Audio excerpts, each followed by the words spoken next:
Hi, this is Gayle, and we're busy, busy, busy here producing all these videos before our trip to Switzerland, right? So, welcome to August's Kimberbell mystery quilt. And it's still a mystery even though it's already August, right? So we've been doing a lot of the same things, like applique, trim in place, things like that. So I thought this month I would give you a special treat. So let's explore the world of free motion quilting with our BERNINA Integrated Stitch Regulator. And I'm going to show you just a technique where I kind of do the free form feathers, and then you know what, we're just going to go on autopilot for the rest of the block. Well, I am going to teach you a little bit about design prep if something's just not stitching out quite right. So let's hit the presentation deck and see what we're in for. Okay, well, here we are, August 2025, and as you can see here, we have one kit left. So that's one kit left. Will you be the lucky person that can get your hands on it? I don't know. So hop on over to BERNINA of Naperville.com, search Kimberbell Mystery, and maybe, just maybe, that can be yours. So we have a fun block this month. There's a lot of the techniques that we've already learned so far. We've got applique, raw edge applique. We've got padded applique with the flexi foam, and we've got typical applique. Now I'll talk you through this, but we're not going to spend a whole lot of time on it because we've done this already several months, right? So in case you are able to snag that kit content, or as a reminder to some of you that might have a kit and you're just starting, you're going to click here for the exact fabric list. Now, please note that you do not get the backing or binding fabric in our kit. That is something that you'll want to purchase after you put the quilt together or you're getting ready to put the kit together. And later in the season, we'll be providing a coupon code that you can get discount in later months, on the fabric. So Kimberbell has a resource guide for you. You can click here for that. There's also the contents of the embellishment kit. You get a clear vinyl bag. And I've also included August's Kimberbell instructions and the quilting instructions in case you don't want to try your hands at free motion quilting. Okay. So additionally, stabilizer, thread, and love is some other crucial ingredients to this project. So our stabilizer, we're going to be using fusible backing on several of our fabrics. I'll draw your attention to that when we're over at the design table, but you're also going to need light mesh cutaway, project batting, and paper tape. Now, I do want to warn you, I did not use paper tape this month. I used my 505 glue stick. But if you want a bundle of the stabilizer, just simply click on Buy Now. That'll take you over to the Bernina of Naperville website where you can make your selections. So we have some other supplies. This is our list of thread here. We've got 7 colors this month. I told you I'm going to be doing some free motion quilting, and I'm using this adjustable ruler foot from Bernina. It is the number 73 micro stippling foot, and that little brass wheel allows us to either raise the foot from the fabric or drop it down. And this month we are going to be lowering that so it is riding and rubbing and touching our fabric. If you need some quilting gloves to get a good grip, I love my little Karen K. Buckley Perfect Scissors. And if you are looking for something to make your surface of your machine a little slipperier, there are the Supreme sliders available. Now, just a warning for your Supreme slider, if you have a Bernina 990 with that integrated stitch regulator, you're going to have to cut a larger hole in your Supreme slider so that that sensor can see the fabric when you're gliding it over the machine. And so our fabric is made up of 4 different fabrics. I've labeled them there, and I've also labeled the cutting instructions and what you need of the flexi foam, which is under flower, the tulip flower right there. All right, so let's get to the quilting, shall we? So these are the 4 fabrics we're going to be using this month. It's the white with the orange kind of geometric pattern like that. It's the red with the tiny little white dots. It's the white solid, which we've seen in a previous month, and this crackle green. So I already cut everything into the sizes that are necessary. The red with the little white dots also gets the flexi foam. And so we're just cutting those according to the Kimberbell instructions. The white is going to get the fusible backing or fusible woven adhered to the backside of it. You can see it gives it a little bit more stability, but it also makes it more opaque. And I like doing that to any light color fabrics that go into applique, especially when they're the applique piece, so the background doesn't show through the white. Then the crackle green is also getting some fusible woven or fusible backing, whichever brand you're using, onto the backside. Now let's talk about our strip here. So this is the background of both of our blocks, because remember, we're going to make two identical blocks this month. So this is 10 by 22 inches, and this is made up of 3 layers. So if we look up here, I've got my project batting, my fusible backing onto the back side of this, and then this. So we are not going to do the block by block quilting this month, but we are going to pre-quilt this. And I want you right now, do whatever you need. You might need to sit down. You might need to, hold on to your heart, but we are going to do free motion quilting. And I'm going to show you how I doodle some free motion feathers. So remember, you don't have to do this lesson the way I do. Kimberbell does a good job of showing you how to do that block by block quilting. I just thought, you know what? If you're going to spend a year doing something, maybe you should try to learn something each month. So our focus this month is going to be on this free motion quilting, because I'm telling you right now, if you haven't got the hang of doing these applique blocks yet, because look at all of the different ones that we've done so far. If you haven't figured that out yet, then you're just never going to figure it out. Let's be honest. And then also remember, our promotional block had the flex foam under the wings. Well, that's what you're doing with part of this block as well. So just take your attentions to some of the previous blocks. If you're starting with this one, go back and revisit some of those other videos. All right. So let's get out a scrap piece of paper and start drawing, because drawing is a ton of fun. So when I'm drawing, I kind of have like a little way that I do things, right? So if you've never done free motion quilting before, you may just want to do meander, right? And normally with meander, you're going to start at the place and end at the place, right? So if I'm going to just draw my little squiggle, which is kind of like just making a wave like this, right? But then I decide I want to change directions, come over here, go around, and remember, I want to get back to where I started. And normally, you're quilting within some sort of shape and an area to add dimension and texture. But there, I went around, right? That's one thing. That's something you might want to practice drawing. Now, Ricky Timms kind of spelled it out pretty easily, I thought, in a DVD he had many, many years ago on his quilting style and things like that. And he does a lot with feathers and things like that. And he kind of talks about, hey, everybody, draw a feather. And usually when that happens, you get something like, which doesn't really look like a quilting feather that we're looking for, right? But then he'll be like, draw an E, like a cursive E. Oh, there's an E. That looks like an E. That looks like an E. That's because we have been trained to do our handwriting, our signature, and things like that. That is something that comes to us second nature.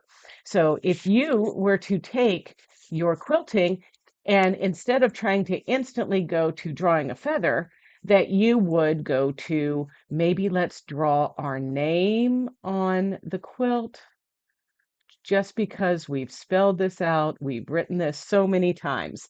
That will just help you get the motion of when you're moving the fabric, you're moving like this, right? And you're not twisting or turning. So another shape that we can probably all draw very easily is a heart.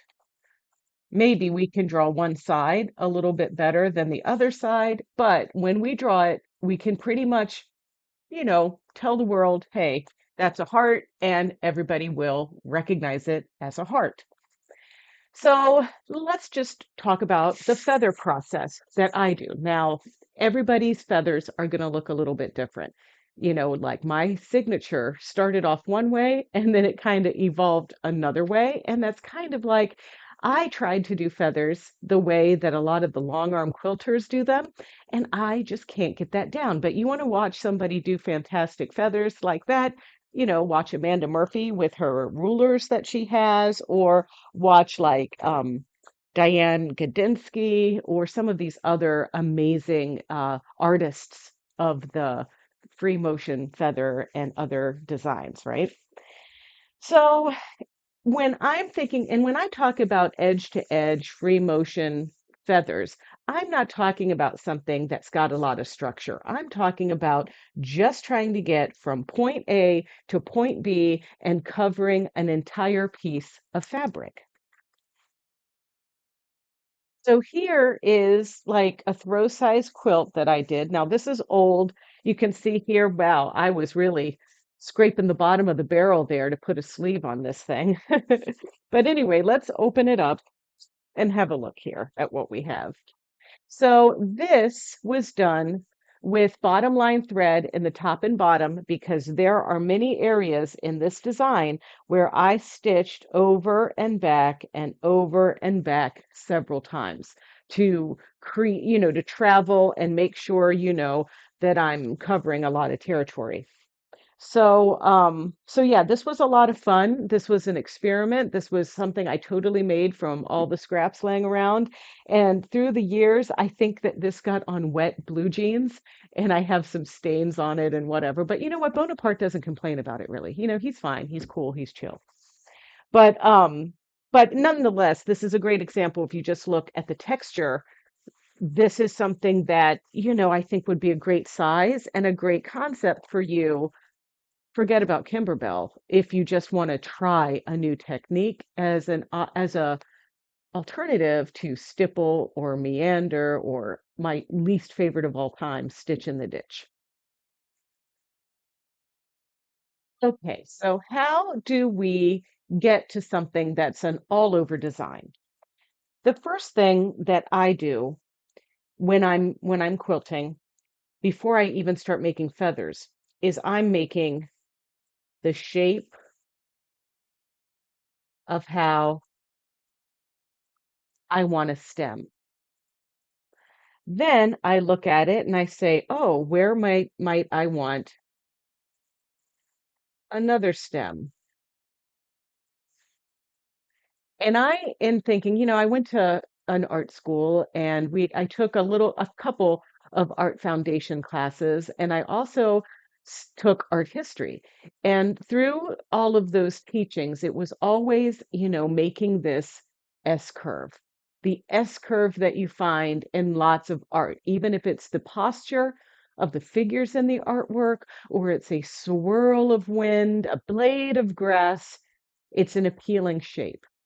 So you might want to think in those terms as well. Now, perhaps we want to make another stem that goes this way. And notice how, once again, that's kind of the S curve. And then even on places like this, we could get a little creative there. We could get a little creative here. And then maybe we have one that just pops up out of nowhere over here. That's more of like a half a one, but that's what I'm thinking of doing there. Now, you can do that with stitching, or you could use a blue marker on your piece, the water soluble blue marking pens, just so that you can have some visual aid as to how your feathers are going to be spaced out.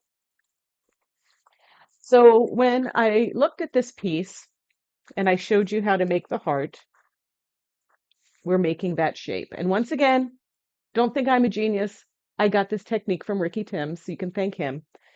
And then when you're making the feathers, you're doing half a heart, and I'm traveling up and I'm traveling up. And you can kind of get the idea there that those are how I'm going to make my feathers. Now, there's another technique that some people do where they will go have a heart, come down, come over, then they hump again, then they come down, they come over, they hump, then they hump, right? I don't hump and hump. I just make half a hearts. That's me. Okay. If you like to do two humps, we don't judge. Okay. So now let's say I'm going to actually start right here in this process. So I'm going to go up here and I like to stitch right on that line. Come over now. In this case, I have not started or I have not stopped my needle, and now I'm going to make half a hearts. And I have no problem making my half a hearts larger or smaller as I go around and do fun things, because then as they connect with other pieces, it creates texture. And in all honesty, for me, joy. Okay, so now I'm ending right here. I'm pausing. I'm not taking my needle out. I'm not cutting my thread. I'm just pausing. And now I'm going to travel back up here to the top again. Now, of course, this is why I use that thin bottom line thread, right? And now I'm going to come down and do my half a hearts mirrored from the original. And no, you're not trying to line your tips up or anything. You are just simply making something that makes you happy.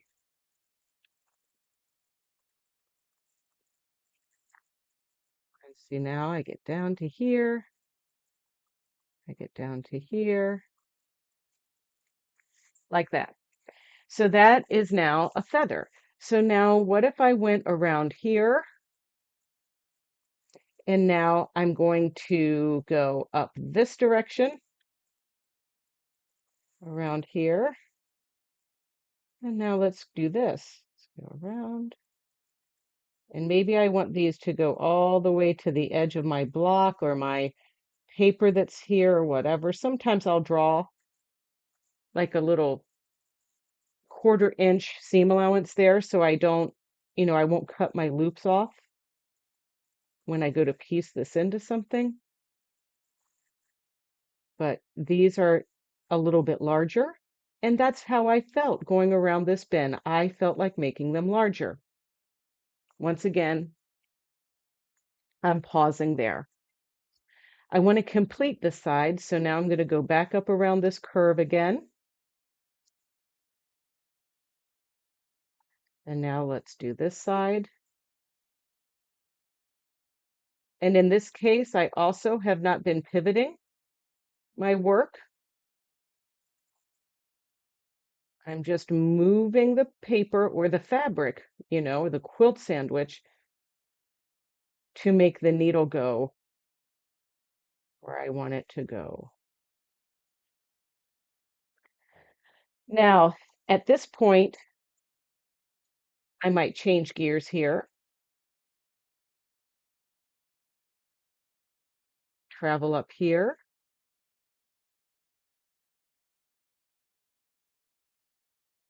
travel around. Now, if you ever feel like you're getting boxed in, it's really okay to stop, knot your thread, trim, and reevaluate what you're doing.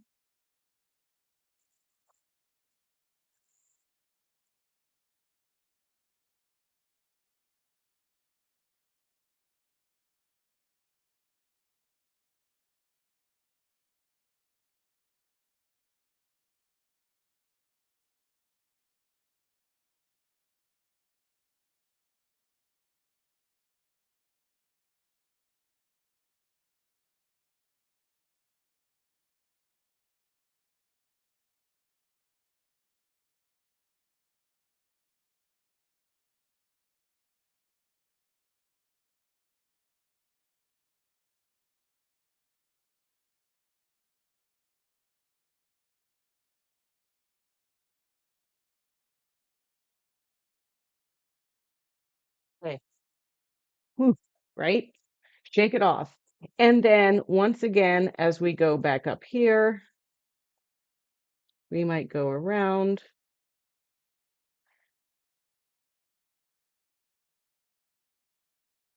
And then maybe we take a little detour this way to get this one into position. And then I like to leave challenges for myself as we go around this bend for what I'm going to do when I come up this way, right?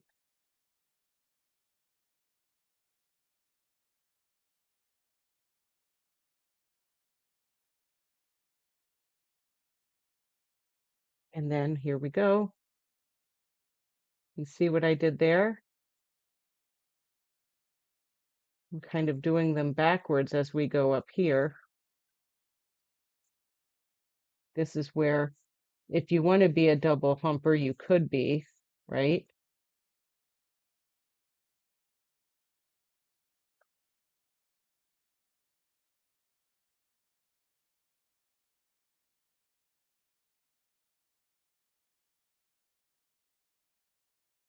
Then we travel back down through here to here.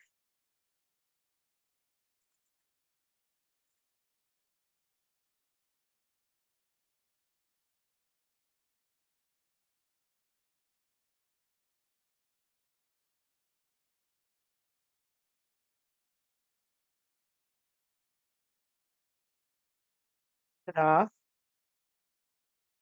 Now, this can be fun. Let's go back up here. Because remember, I love making a challenge for myself to kind of, without touching, interlock these feathers. And you can kind of see that this one is going to be smaller feathers on this side.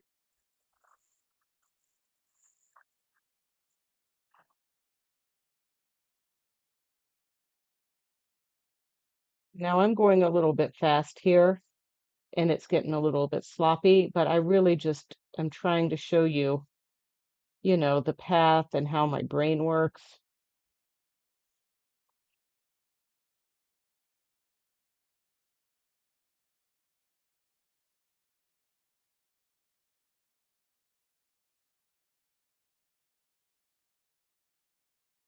Okay, it's starting to look like something, right? So we would just clean that up, just following all of the areas that still need another side. Like as I got down here, of course, we have this whole new area up here that needs some feathers. We travel all the way around to here till we get to here. Get those little rascals here, right?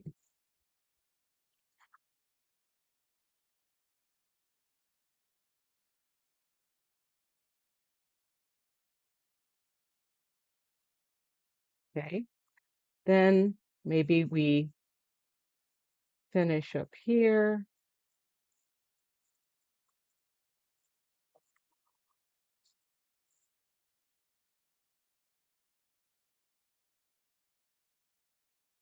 And remember, like I said, we can make kind of big ones to fill an area because there's no rule that says they all have to be the same size.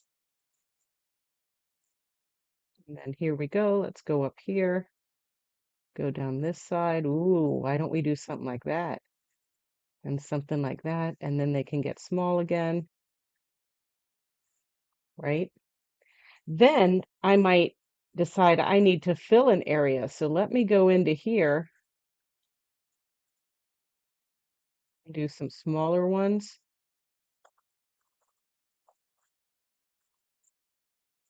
Go through here.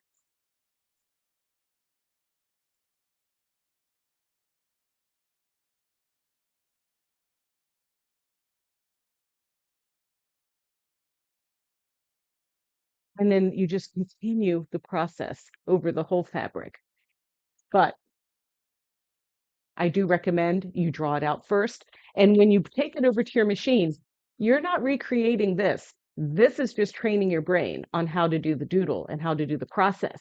When you go over to your machine, this whole thing might look like a whole new pattern of feathers.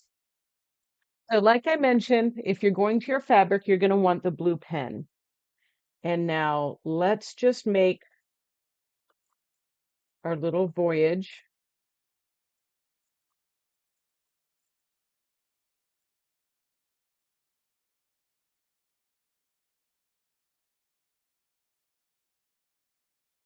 And this is just a suggestion. I reserve the right to change my mind when I go on video and you all give me stage fright.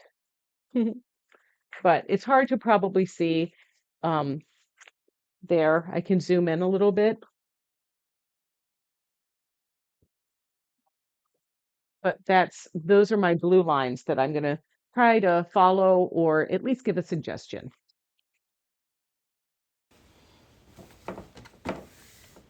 Now that I have my gloves on and the foot is on with my little adjuster as close as possible to my fabric when I put my foot down, I'm ready to go. So the only thing I need to do now is change out my needle plate for the BERNINA Integrated Stitch Regulator needle plate, which is also the 5.5 millimeter width plate. And see, this one has the little opening there that aligns on our bobbin sensor, just there. The little eyeball is right there. So when that goes on and is on here like that, we just pop off this needle plate and put this one on, and now it can see what's happening down here.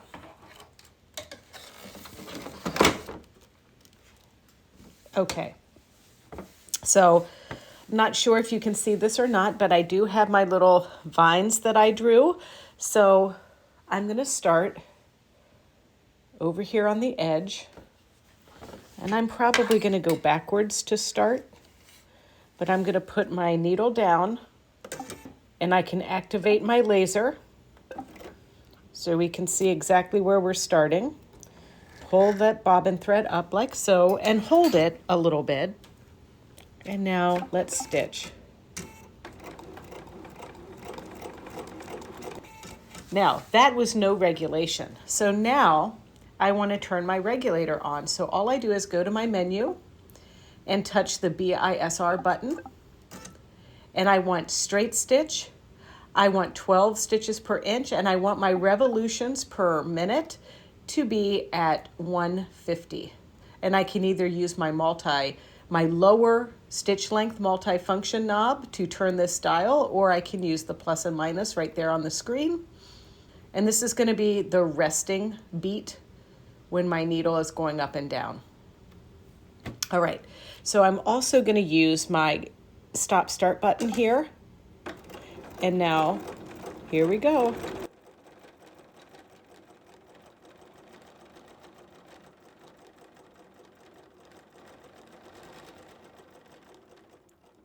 I'm going to go around this way. All the way down here like this. And then I'm going to stop and take a break. Now, in this mode 1, the needle is always going up and down. When I rest, it's going to go slowly up and down, but it's still going to go up and down. If that is too intense for you, you can always switch over to mode 2, where now, when my machine is at rest, the machine is at rest, right? It's not going to move until I move my fabric.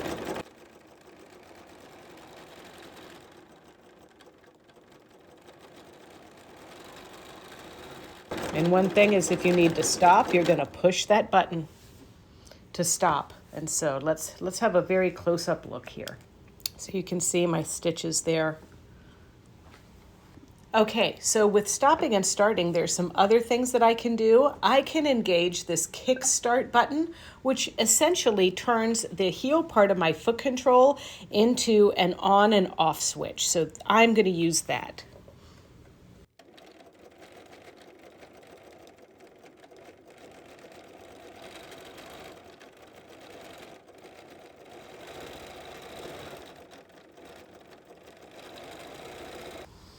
Why don't I come back to this piece in a little bit and show you on something where we have a lot of contrast. Okay, so I created another one here on black. So this is what, we'll use for our training here, but I also completed my work on my actual Kimberbell one that I need to trim up still. So you'll get to see both. But this way you can see kind of my journey and how I go from a traced, like with my little tendrils here, or whatever you want to call them, to the real deal. So I like to use the BSR mode 2, 12 stitches per inch with my kickstart activated. And I'm going to start right here on the edge. Where did I start this thing here? Down here. Okay, so I'm going to just put my external needle down and up to pull my bobbin thread up. It's probably not that important here on the edge, but we also want to make sure that our fabric is here like this if we're on the edge, but not like this, because that little area that sees the stitch regulation, it needs to be covered so it knows if you have fabric on there or not, It's not a magic mind reader yet. So now let's go ahead and heel tap to start.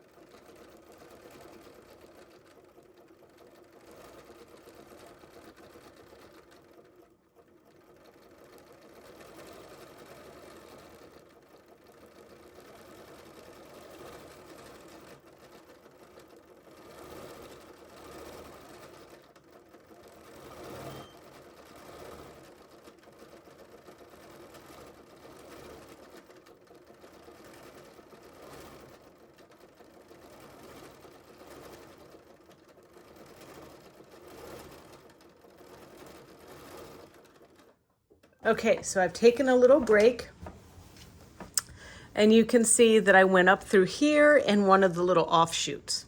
So now I'm going to travel back along this stem, go up this way, make my loops, and come down and end here, then continue on another suggestion.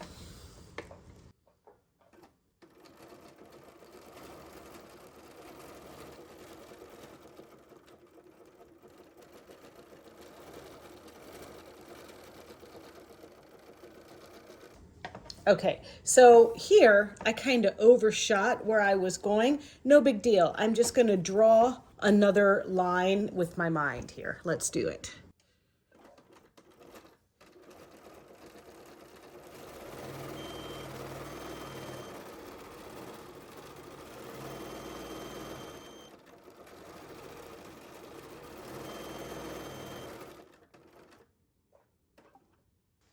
Okay, so you can see how this side they're smaller, this side they're a little bigger. No worries. I like to see that as part of the texture. So now I'm going to travel up the spine again, up this spine, and come back down. And maybe when I get over here, we'll go on another vacation there. Let's just get started.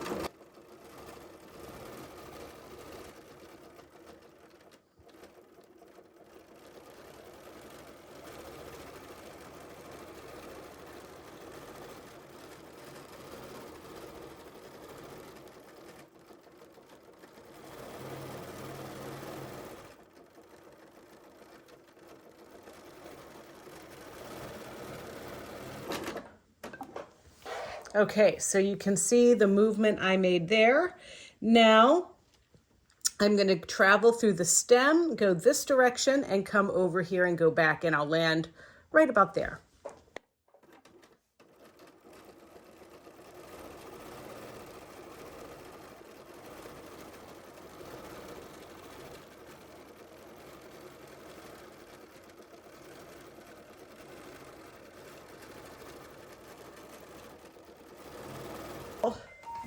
Let's think about, do we want to go like around this way? I think so.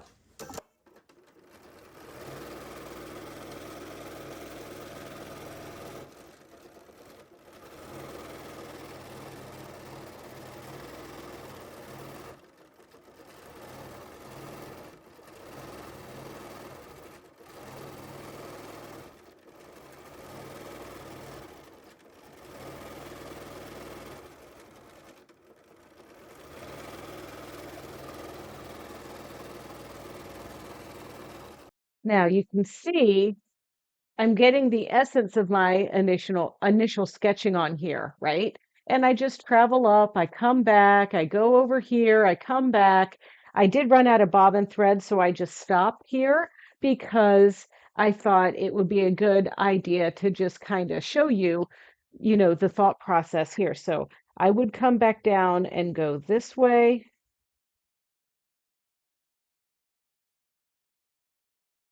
and then we travel back up this direction where I could even maybe expand, make my pieces much larger as we go around a piece like this, getting those feathers into position. Now, I know you really can't see the drawing there, but the idea is that once in a while you might have to stop and regroup. So I hope that you give this technique a try, but if you're not quite there yet, hey, don't forget, you always have those Kimberbell background block by block pieces that you can do like we've been doing every month. But I just wanted to, kind of give you something to broaden your horizons, maybe. So at the end of the day, we need to cut our quilted piece 8.5 by 10.5. So I'm going to start by getting a crisp edge here on this side. And now this is going to be my 10.5 side. So I'm lining this up at 10.5 inches and cutting. And now I'm going to trim this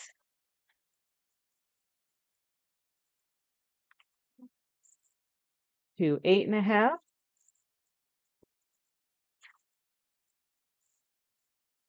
by 10.5.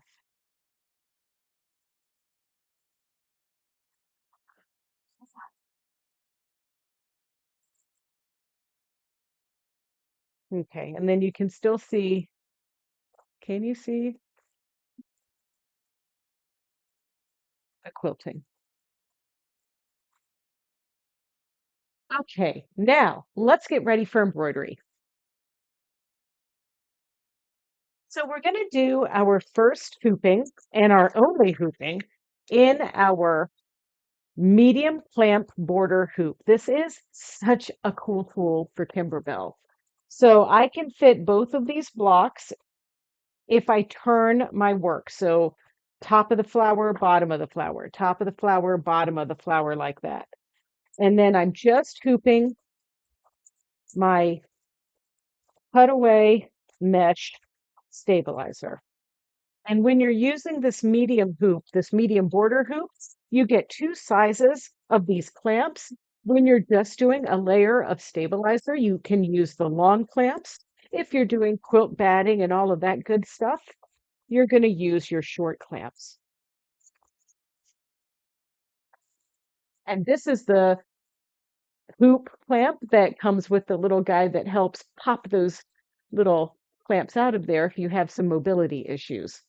All right, so let's get the design over to the machine, and you know what to do from now on. Come on, we've been doing this now since December of last year.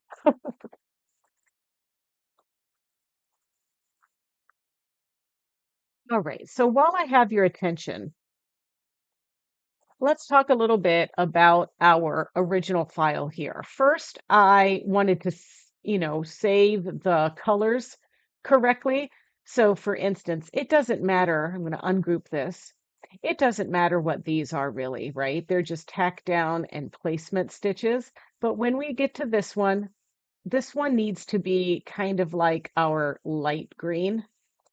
So I'm going to change the color of that one. And our little bluebells here are going to be, well, blue.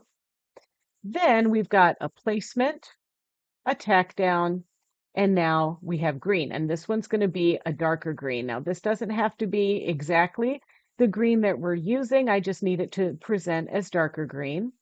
And then this guy is going to be white. And this guy is going to be a lighter green.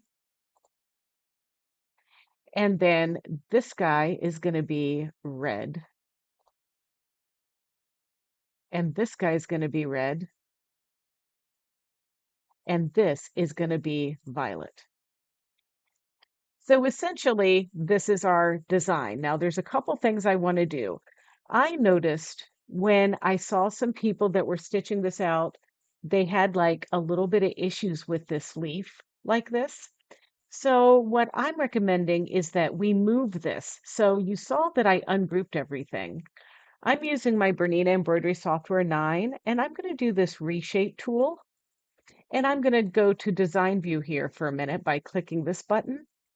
And I'm going to polygon select this leaf, press Enter on my keyboard, and now use the arrows to move that guy out of the way.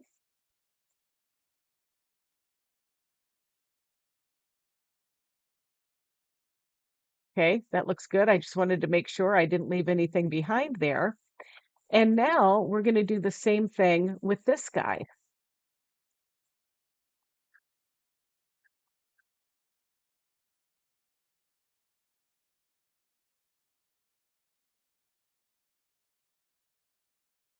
And now we're going to move it just a little bit out of the way.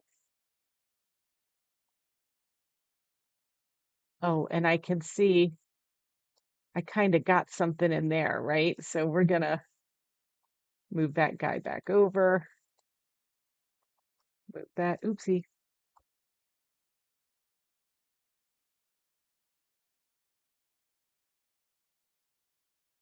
Move this back over.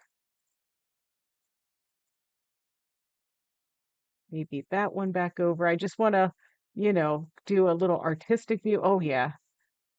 I clicked on a lot of things there. Let's move that over. And that little piece. Did I do something weird here? Probably.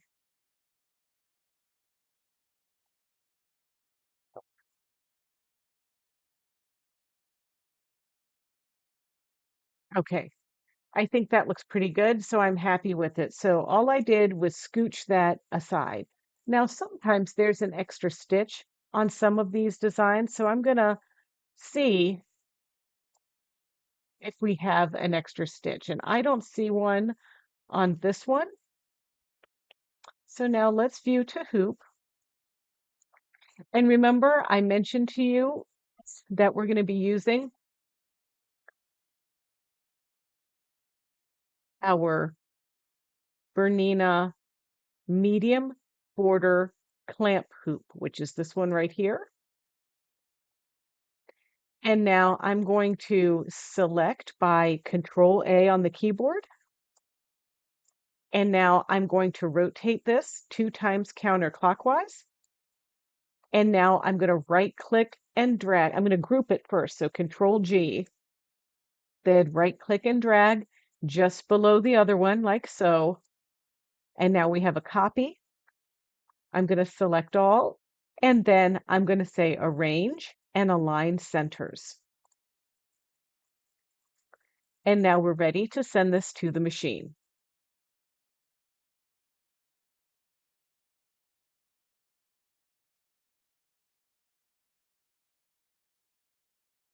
Okay, so here we are. And this one has picked my magnet large L, but we really have, remember, that medium clamp hoop. And now we're getting ready to stitch because we don't have to do any centering or anything like that. And one of the things I want you to do is go to reduce thread changes. Now, normally I would recommend that we do the first one completely, the second one completely, but if you want to get through it zippity doo dah quickly, you would reduce your color changes. And now all of the first color, all of the second, all of the third, fourth, fifth, sixth, all of the colors are going to stitch out together. Now, this means that you have to be very vigilant that you don't have a car crash when we have some things taped in the hoop, but you're going to use your expert tape and you're going to be mindful of that. So now let's go ahead and start from the beginning with our reduce color changes, quilt settings off, thread away off, because that's where you get into some trouble too. And now let's go for it. So our first color is color number 1, and that is going to be our placement stitch for both of our quilted pieces. So now that color number 1 has stitched out, we're going to fold our piece in half, one of them, right? And we've got this little divot that's stitched out here. We're just going to cover everything nicely, but we're going to make sure that our piece is aligned in the center like this. And I'm going to stitch the first one and stop it.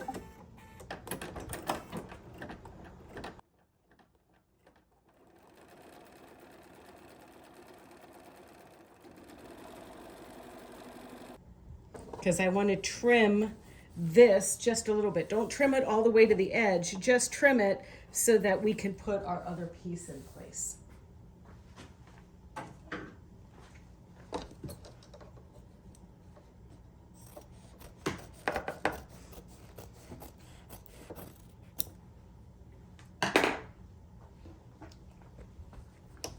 Once again, we're going to fold our piece and align it just there on that piece.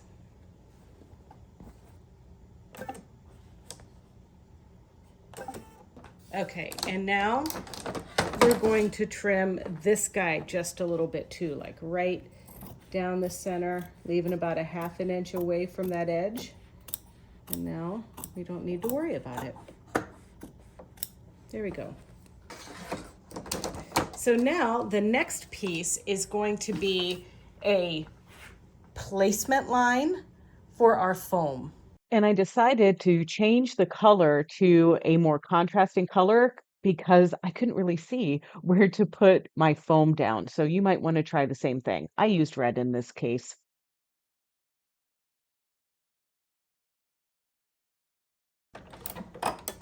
Be careful here. There we go. We got a lot of squish, right?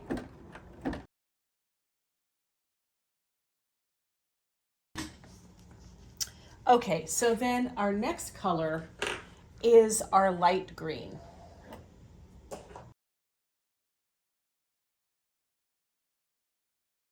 Okay, so color 7 is placement stitch for our green leaves. And now I'm using the 505 glue stick, like this guy here, instead of expert tape for these. I kind of like it a little bit better.